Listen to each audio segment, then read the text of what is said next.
What began as a humble life working deep in the dusty heart of a diamond mine had now transformed into something monumental. Ibrahim Traoré, once the son of a miner and an ordinary laborer himself, now stood as one of the most formidable and visionary leaders in all of Africa. Today, he wasn't in the shadows of foreign corporations or kneeling before foreign interests. Instead, he was seated at the head of a long, gleaming table inside the majestic meeting hall of the presidential palace in Ouagadougou, the very capital of Burkina Faso, facing the world's most influential mining magnates. These were no ordinary guests. They were the faces behind corporations that had for decades dictated the economic fate of entire nations. CEOs of Western mining conglomerates, powerful men whose handshakes had previously sealed the fate of nations, sat across from the man whose father had died in the very mine they were now scrambling to buy. But unlike the usual negotiations where African leaders had historically bowed to the dollar, Traoré was unshaken, his presence dominating the room. "Mr. President," began Charles LeBlanc, the CEO of Atlantis Mining, his voice betraying nervousness, despite his carefully prepared pitch. "Our company is prepared to offer $1.2 billion in immediate cash and a 20-year technology transfer deal for the Blue Diamond Mine. This mine could place Burkina Faso among the top resource exporters, globally. But I must advise caution. Your nation doesn't currently possess the advanced infrastructure or technological capability required to manage such a high-yield lithium and diamond mine alone." Traoré looked directly at LeBlanc, a calm but pointed smile forming on his lips. "You're gravely mistaken, Mr. LeBlanc," he replied, voice firm but composed. "For the last 2 years, our country has been preparing. Over 200 of our brightest mining and geological engineers have graduated from Burkina Faso Technical University. In addition, construction of our first lithium processing facility is already well underway." Another voice interjected quickly. Wei Liu, representing Eastern Mining Corporation. "Mr. President," he said with a forced smile, "this is a hasty and emotional decision. You must reconsider. Our offer is far more secure." "Your offer," Traoré interrupted without hesitation, "isn't even 5% of the mine's actual worth." A murmur spread across the room. All eyes turned to the president. "The lithium reserves located within the Blue Diamond Mine make up nearly 15% of the world's known supply," he continued. "This is not merely a mining site. It is a geopolitical game changer. The mine holds at least $50 billion in untapped potential." A cold silence fell. Wilson, another executive, went pale. "That can't be true. It's not just possible, Mr. Wilson." "It's the truth," Traoré replied, opening a sleek leather folder and sliding it across the podium. He cleared his throat and declared, "We are not selling the mine. The Blue Diamond Mine will remain under the sovereign ownership of Burkina Faso. However, we are open to international partnerships on our terms. Processing, marketing, and distribution deals can be negotiated, but the resource itself will not be handed over." Journalists from across the globe, seated on the side, scribbled furiously as cameras flashed. This was history being made, not just for Burkina Faso, but for the entire African continent. Meanwhile, far from the palace walls, special units from the Burkinabe military had already executed a quiet and strategic operation. The Blue Diamond Mine had been surrounded. Atlantis, mining's private security team, was peacefully disarmed. There was no violence, no bloodshed, only precision and purpose. International reaction was swift and volatile. The French Foreign Ministry denounced the move, labeling it an unacceptable act of nationalization, and hinted at forthcoming sanctions. The U.S. State Department called Burkina Faso's action a threat to international investment norms and vowed to explore legal avenues to defend American interests. China's statement was more restrained, urging for dialogue and mutual understanding. Back in the palace, Traoré convened an emergency cabinet meeting. "Our foreign accounts have been frozen by French banks. reported Finance Minister Konabo. The IMF and World Bank have suspended all loan programs. Our foreign reserves are tight. As expected, Traoré responded calmly. Activate Plan B. Initiate our trade agreements with Russia and Iran. Request the first lithium payments in gold. Foreign Minister Traoré added, We've received messages of solidarity. The African Union is voicing support. Mali, Niger, Guinea, and even South Africa have publicly endorsed our decision. BRICS nations are signaling willingness to engage. We must speak to our people, Traoré said. Tonight I will address the nation. That evening, the citizens of Burkina Faso gathered around radios and televisions with anxious anticipation. The president appeared on screen, clad in his military uniform, eyes resolute. My beloved citizens, he began, today we have turned a page in the history of our nation. The blue diamond mine is now ours, fully, completely, and forever. For years, foreign corporations deceived us. They told us there was only diamond, but buried beneath the soil was a treasure far greater, lithium. They knew it, and they hid it. He reached into his pocket and held up a small blue diamond, one that had belonged to his father. My father died working in this mine, he said, voice catching briefly. In his memory, and for the thousands of Burkina Faso workers who toiled and perished here, we have reclaimed what rightfully belongs to us. He paused, allowing the words to settle. Yes, there will be hard days. Sanctions, price increases, shortages. But we are not afraid, because freedom has a cost, and we are willing to pay it. That night, the streets of Ouagadougou erupted in passionate celebration. Tens of thousands marched, waved flags, and chanted, Burkina Faso Hulka! Burkina Faso belongs to the people! Fireworks lit the skies. Drums echoed. A wave of newfound national pride swept the country. But the world did not stay idle.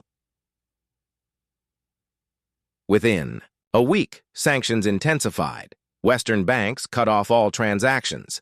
The IMF froze agreements. International media outlets, French, American, even Chinese, branded Traoré as reckless, unstable, and extreme. Inside the palace, the mood was tense. Mr. President, said Economy Minister Dio, our U.S. dollar reserves are almost gone. Imports are collapsing. People are starting to feel the pressure. I know, Traoré said, unwavering, but we planned for this. Our food independence program launched 3 years ago is bearing fruit. Today, our farmers produce 80% of our basic food needs. Defense Minister Urago entered. Our intelligence confirms that French agents are funding dissident groups. Activity is increasing in the north. Then we stand ready, Traoré said. We will defend every village, every neighborhood, and every citizen. In the days that followed, Burkina Faso signed new trade and development deals with Russia and Brazil. A Chinese-led independent consortium offered to construct a high-tech lithium processing plant. Turkey pledged mining equipment. Despite the media attacks, the world was watching, and parts of it were listening. We just need time, Traoré said in another national address. In 3 months, our lithium will enter the international market. Until then, we must hold strong. Social media exploded. Hashtags like #OurBlueDiamonds and #AfricaEyesOpen trended globally. Young Africans, from Nairobi to Accra, rallied around the new symbol of defiance, the Traoré model. But 3 weeks later, as feared, came the blow. General Boubacar, once loyal, launched a coup attempt, backed by French intelligence. At midnight, he surrounded the palace with loyal troops, but Traoré's intelligence unit had infiltrated his operation. Within hours, the coup collapsed. Footage broadcast that morning showed Boubacar and his conspirators in handcuffs. Seized documents revealed they were promised 5 million and European asylum, yet Traoré did not call for executions. Instead, He sat across from Boubacar on live TV. "Why?" he asked calmly. "Why betray your nation for a villa in Europe?" Boubacar trembled. "They offered me a new life, And what of your people?" Traoré pressed. "What of their freedom?" The general could only bow his head in shame. Turning to the cameras, Traoré declared, "This is how the West still controls Africa, not through guns, but through greed and corruption. They use our own against us." The moment rippled across the globe. France denied involvement, but the evidence was undeniable. Even citizens in Western countries began questioning their leaders. Burkina Faso had not just reclaimed a mine, it had ignited a movement. During those early months of nationalization, the country faced a wave of challenges. Shortages of basic necessities began to surface, leading to rising prices and, eventually, street protests. But every evening, President Ibrahim Traoré appeared on national television, speaking directly to the people. His words were steady, his tone unshaken. "Freedom," he said, "has a price, my brothers and sisters. But this price is still less than the cost of centuries of exploitation." As the sixth month neared its end, a surprising development shook the global economy. Electric vehicle manufacturers, once the darlings of global sustainability efforts, began to face an unforeseen crisis, an alarming shortage of lithium. Prices surged across the board, and panic spread throughout the automotive industry. Suddenly, the massive lithium reserves within Burkina Faso's Blue Diamond mine weren't just valuable, they were critical to the future of green energy. Sensing the shifting tides, President Traoré held a press conference broadcast live across major international networks. "Burkina Faso," he declared, "is open to the world, but only under conditions of fair and respectful trade. We will never again surrender control over what belongs to us." His firm stance made waves. The first to respond was Volkswagen, the German automotive giant. They sent a delegation to Ouagadougou and negotiated a groundbreaking deal, a long-term lithium supply agreement in exchange for establishing a state-of-the-art technical training center in the country. That opened the floodgates. Soon Tesla, Ford, Toyota, and other major manufacturers came to the negotiating table. What once seemed like a reckless gamble now looked like visionary leadership. But not all challenges came from the outside. Within the nation, the effort to operationalize the Blue Diamond mine revealed significant hurdles: technical failures, a lack of trained personnel, and outdated logistics systems hampered production. Instead of delegating from afar, President Traoré took the issue personally. He was seen frequently at the mine, sleeves rolled up, working alongside engineers, asking questions, motivating teams, and refusing to let setbacks derail the vision. One night, as he pored over blueprints and reports late in his makeshift office at the site, an elderly miner knocked on his door. It was Konate, an old veteran of the mine. "Mr. President, may I speak with you?" he asked respectfully. "Of course, Konate. I owe you and your generation a great deal," Traoré responded. Looking out the window, the old miner said quietly, "My father worked in this mine. So did his father. For 3 generations we pulled wealth from the earth, but it was never ours." "It is now," Traoré said resolutely. Konate turned to him. "Yes, but reclaiming it is not enough. The real question is, what will we do with it?" He then pulled a weathered notebook from his coat pocket. "Here," he said, placing it on the desk, "are the names of every man who has worked in this mine over the past 30 years. Those who died, those who became sick, those who were left disabled. Every single one." Traoré opened the notebook, page after page, name after name, hundreds of lives. "What would you have me do, Konate?" he asked softly. "Honor them," the miner replied. "Set up a fund. provide health insurance, scholarships, education, and pensions, not just for the past workers, but for the future ones too. The president was silent for a moment, then nodded. You're right. Winning. Back the mine is only the beginning. We must also bring justice. The very next day, the cabinet was summoned. President Traoré ordered the creation of the Miners' Justice Fund.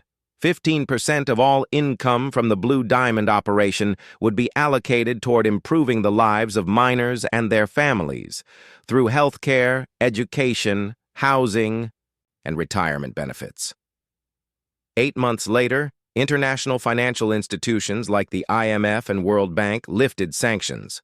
Western banks resumed cooperation, but under entirely new terms. The world now had to play by Burkina Faso's rules. The Blue Diamond model became a standard. Natural resources would remain under majority control of host nations.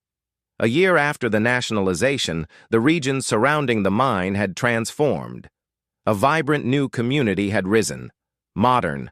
Homes, schools, hospitals, and training centers served over 2,000 mine workers and their families.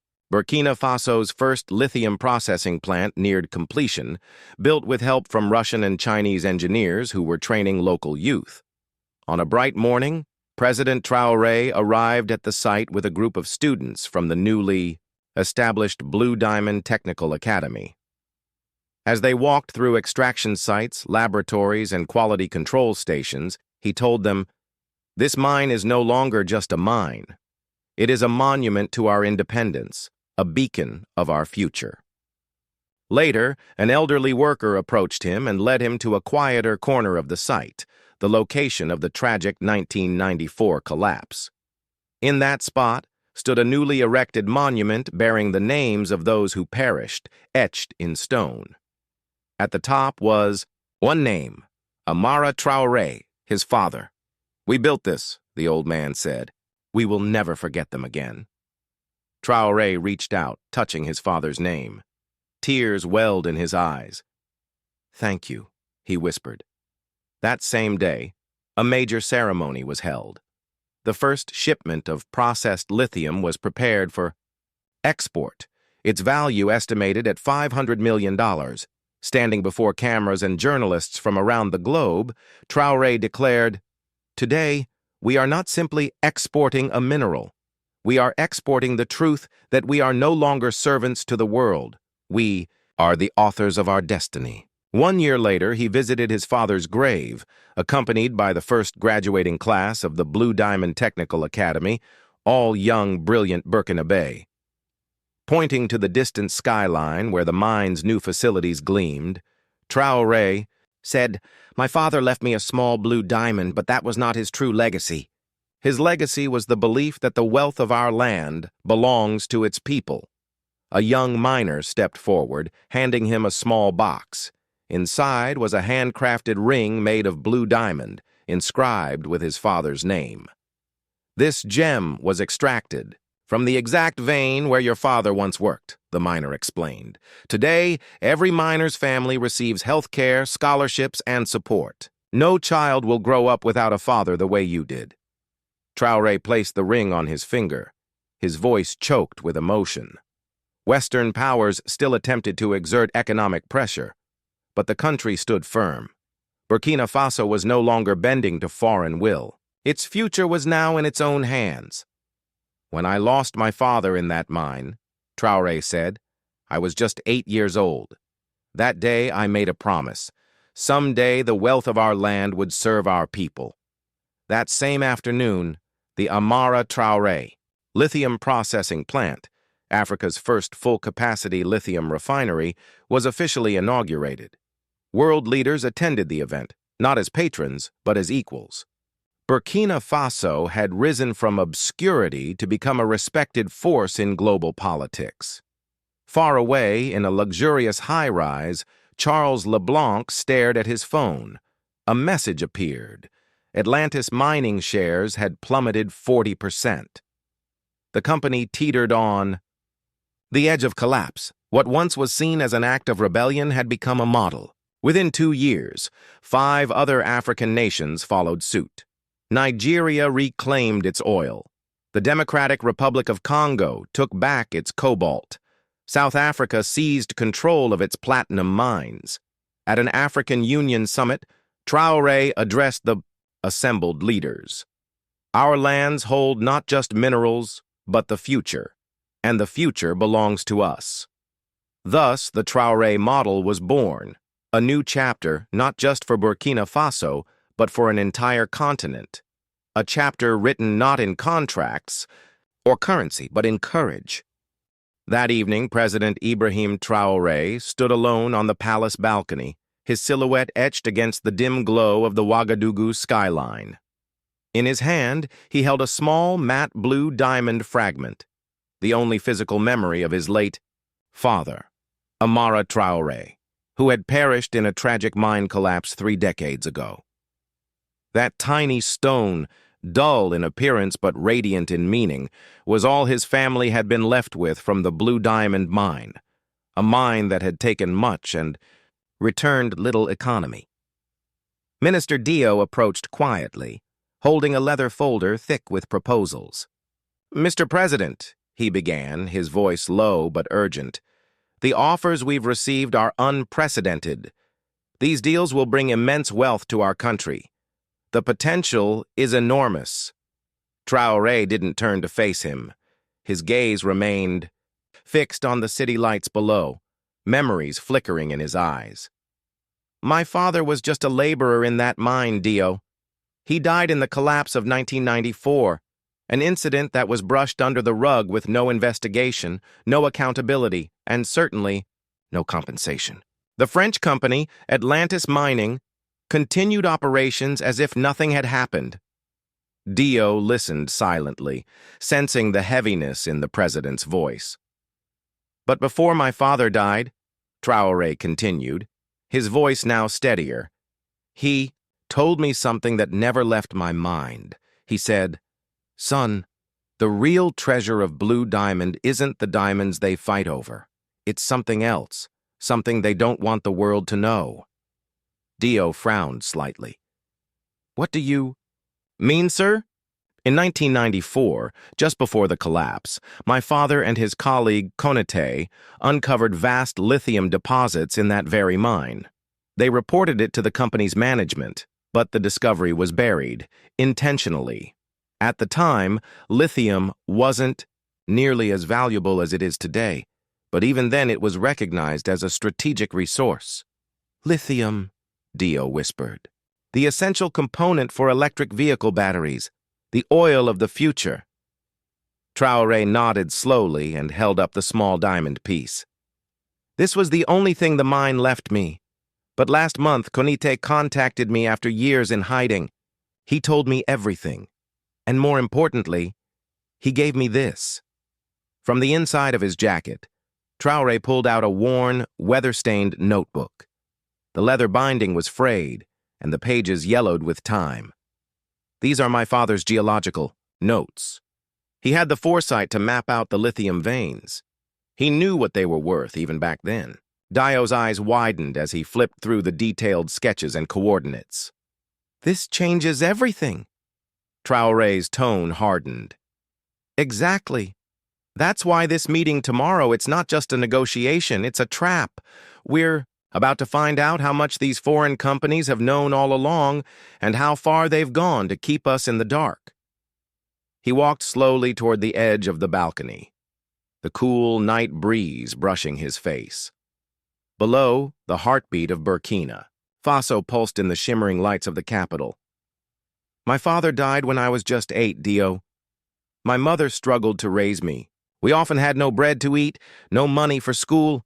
Meanwhile, companies like Atlantis were looting our nation's wealth. They didn't just steal minerals, they stole futures." Dio bowed his head. The president's story wasn't unique. It was the painful echo of every post-colonial African nation robbed of sovereignty through economic deceit. "But that ends now," Traoré said with quiet fury. "Not just with Blue Diamond. All of our resources, every mine, every reserve, must serve our people." Later that night, a secret meeting was held in the presidential chamber. Only a few trusted officials were present. Intelligence Chief. Sankura laid several files on the table and spoke with grave clarity. Mr. President, based on satellite imaging and recent scans, we can confirm that the lithium deposits are at least 20 times more valuable than the figures presented to us. And the companies? Asked Traoré.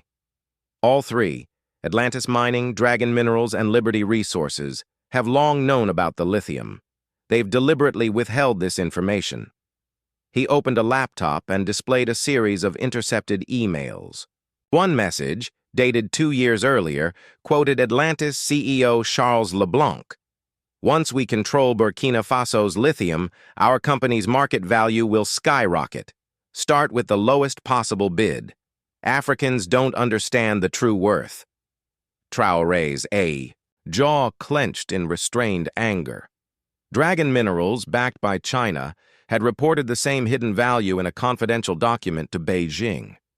Liberty Resources, an American firm, had quietly described the mine as Africa's hidden lithium vault during a presentation to investors on Wall Street.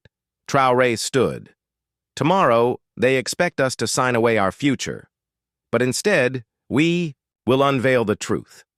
Defense Minister Urago looked uneasy.